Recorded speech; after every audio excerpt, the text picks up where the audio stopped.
fellas, it's Preacher. We're doing some Unholy DK, my personal favourite of all the Deathknight DPS specs, including Frost, of course. I love this one. It's just consistent. I like consistency, and not to say Frost isn't consistent, but this just keeps going. It's like an onslaught of diseased pain, and it just keeps going and going, and it's fast, and I like it. We're of course going to roll in Unholy Presence. We're going to be doing two-handers. And we're going to talk about your talents, your reforging, your gemming, your rotation, all that kind of cool stuff. We're going to get into that right now. Okay. Unholy. Where are you? Where are you? I would have unbound it. There we go. Okay, Unholy. We get Scourge Strike, we get Festering Strike to extend our diseases. We also get Shadow Infusion, and we get Dark Transformation. That picture always makes me laugh. We're, of course, going to be rolling with our pet. There he is. That's our Timmy. He's called Brain Catcher for today. He's going to be a major source of our damage, and we're going to be focusing on making sure we look after him and make him our absolute gangster.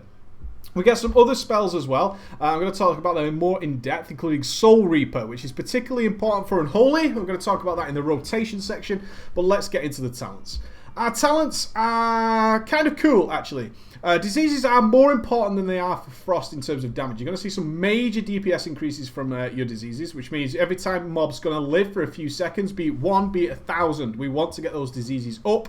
Diseases, of course, are not AoE capped, which means that it doesn't matter how many mobs we have, the more diseases tick, they tick for their full amount and do absolutely crazy damage.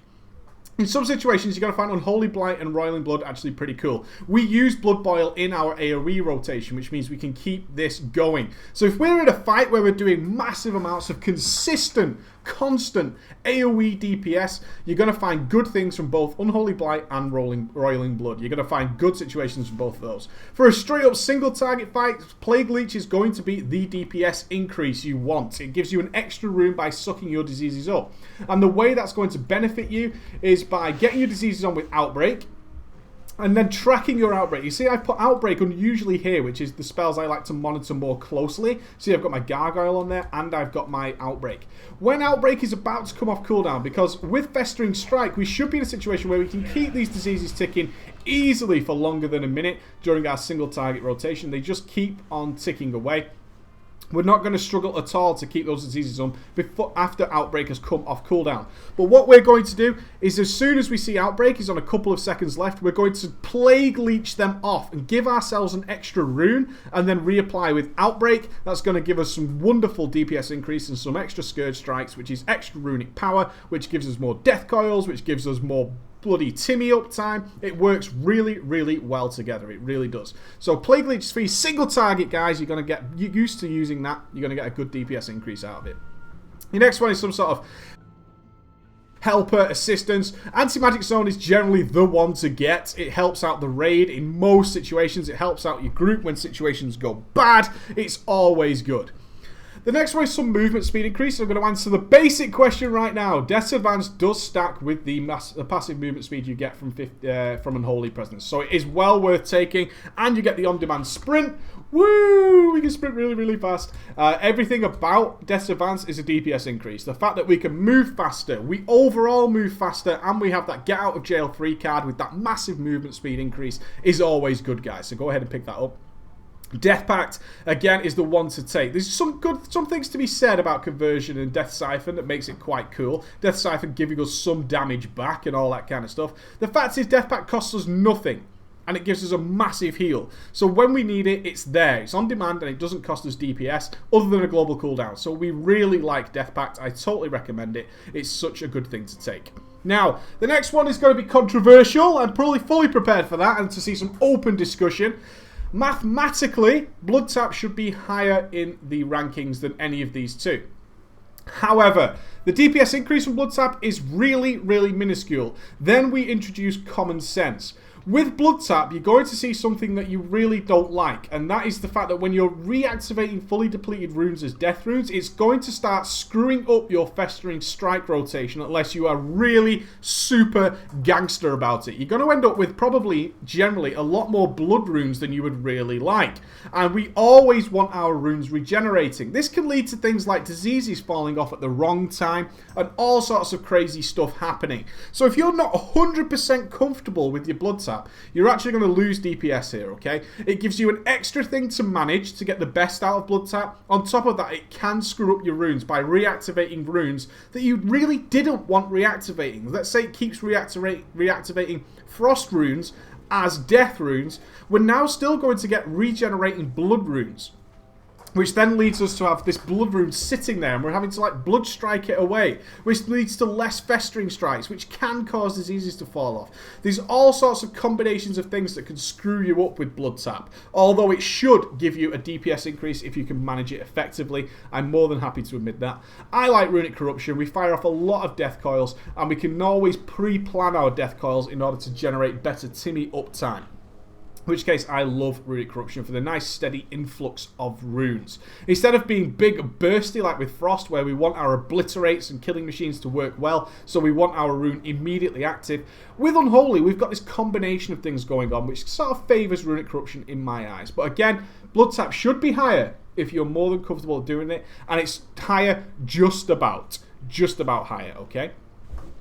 The next one is some sort of ability which helps you out personally. So you have a Remorseless Wind, so it stuns and slows everything around you. Desecrated Ground, which frees you up to not be CC'd, etc.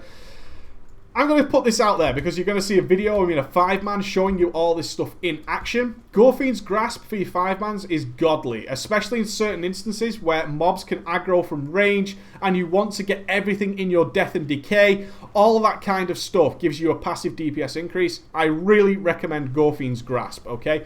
I'm rolling with Desecrated Ground right now just to try it out.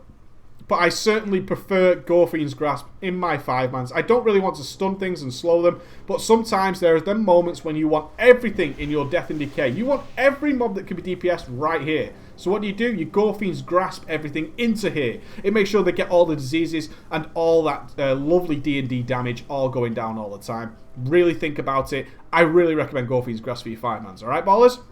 Let's talk about your glyphs. Not great on the glyphs. There's certain things you can pick up which are kind of a DPS increase. You've got like Death Coil spells now usable on all allies to heal people. AMS is the main one I recommend you pick up, just to make sure when you use AMS, especially as AMS grants you runic power, which gives you more DPS, definitely worth having that. And Unholy Frenzy causes your Unholy Frenzy to no longer deal damage to the affected target. You're going to be casting Unholy Frenzy on yourself. It's no longer an enrage effect, or Unholy Frenzy is a DPS cooldown. So you want to be taking that glyph as well. The other glyphs I recommend are more in the actual minors, surprisingly, which is Glyph of Army of the Dead, which causes them to no longer taunt their target, which is always good. It's so, so good. Glyph of the Geist if you want it, but the other one is Glyph of Tranquil Grip. If that one mob is away, it's attacking the healer, the tank seems to be slacky, gripping things in without taunting them is a godsend. So I really recommend both Glyph of Tranquil Grip and Glyph of Army of the Dead. You want those things going in there and kicking ass. Alright, ballers? So cool. Let's talk about your reforging. Now, very, very similar to the Unholy the Frost DK, which means you can interchange between Unholy and Frost as much as you want. The stat priorities are the same if you're using a two-handed weapon. You want to get your hit and expertise capped. As you can see there, hit, 0 chance to miss. Expertise, 0 chance to be dodged. And then you want to really focus on your haste. Okay, you can see I've reforged all the way up to my haste. Then you want crit. You don't want too much mastery.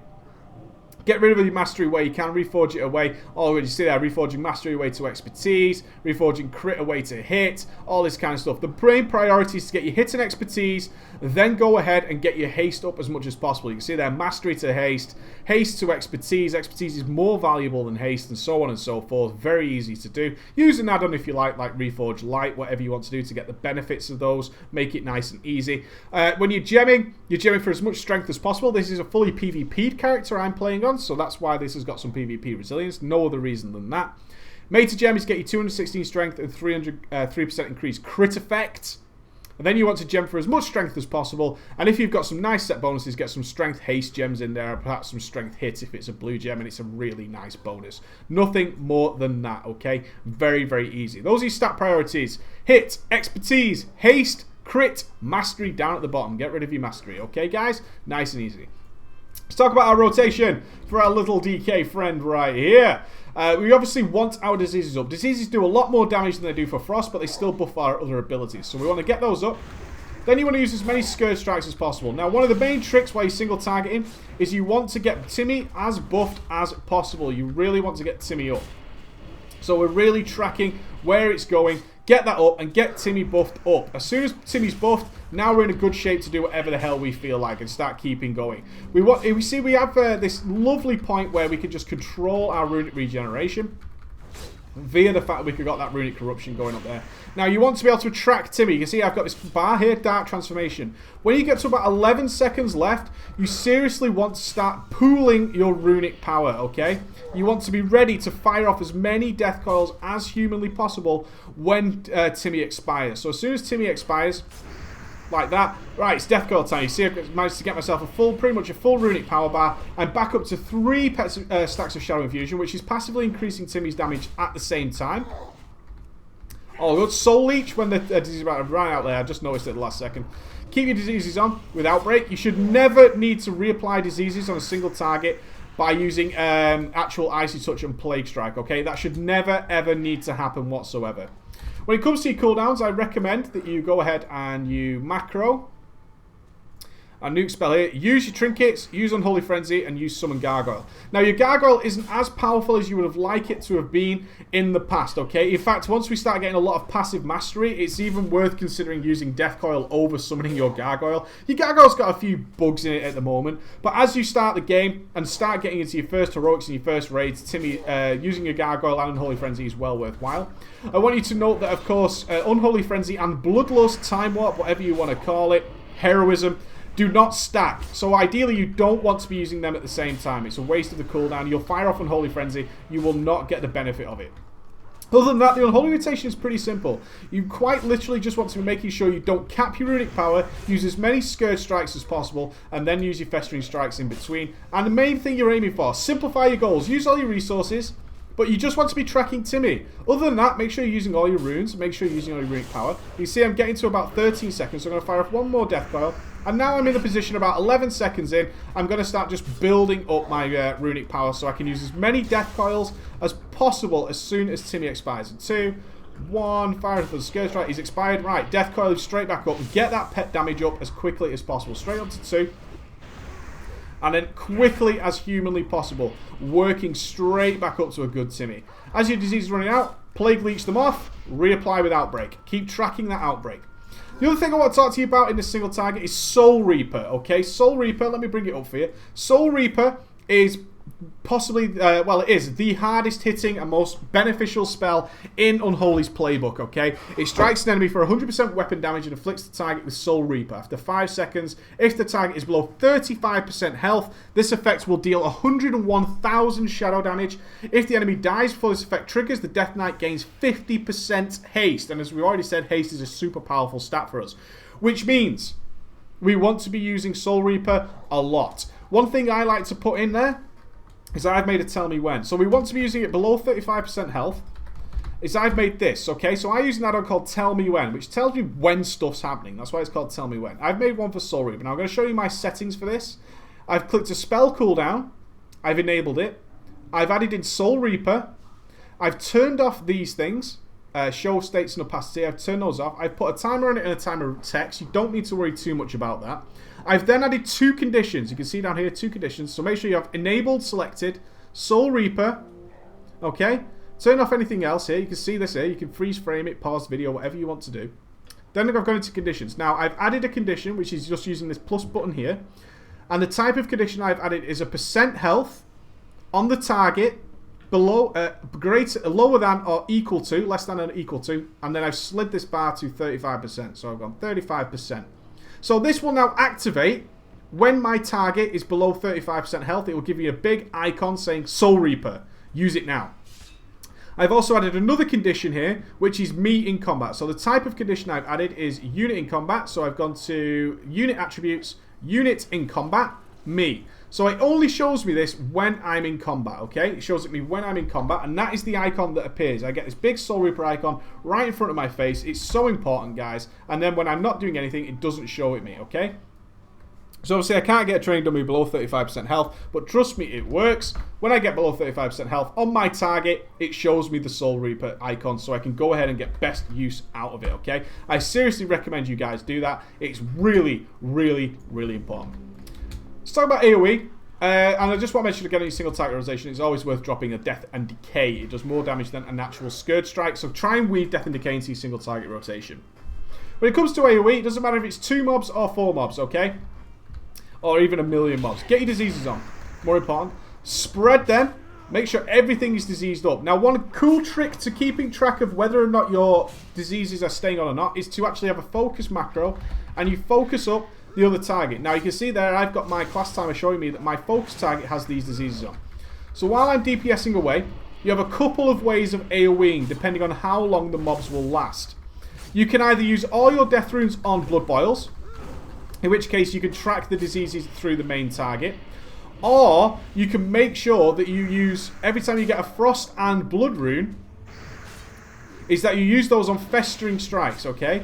Now the difference when you do this, let me get up to a couple of festering strikes, is that will turn your spells, let me get rid of these, yeah there we go, now we've got a blood rune regenerating.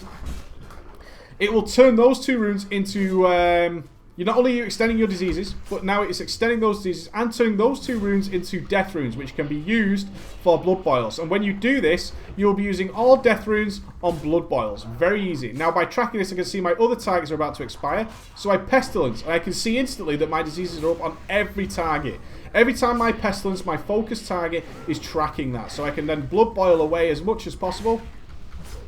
And while my other spells regenerate, I'm easily keeping up on top of the DPS. Really easy. It's so simple to do. And when you get that combination of blood and frost runes, you can use them on festering strikes. Keep your diseases ticking on the main target. You will always be able to spread the diseases. Diseases will tick constantly, and you won't have that weird period where you've got to use Icy Touch and Plague Strike. If, however, the mobs aren't going to last very long, like we often see in a 5-man heroic, you're literally going to get your diseases on, spread those diseases, get your Death and Decay down, and you're going to blood boil as much as humanly possible. Very simple. And when you get that weird moment where you've got a frost rune up, just Icy Touch it away. It's still extra runic power to keep up your death coils, to keep Timmy transformed. Having your Timmy up to his maximum potential power is your #1 priority above diseases and Death and Decay and all that good stuff, okay? You want him cleaving. He's going to be a huge, immense support to your DPS. If you're struggling to do the festering strike stuff, or simply find that mobs don't last long enough, just blood boil it away, guys. Just blood boil the balls out of it. Literally slam it to pieces. No problem whatsoever. That's all you need to do. Alright, guys, so we're going to jump into 5-man now and demonstrate all this cool stuff for you. Later, ballers.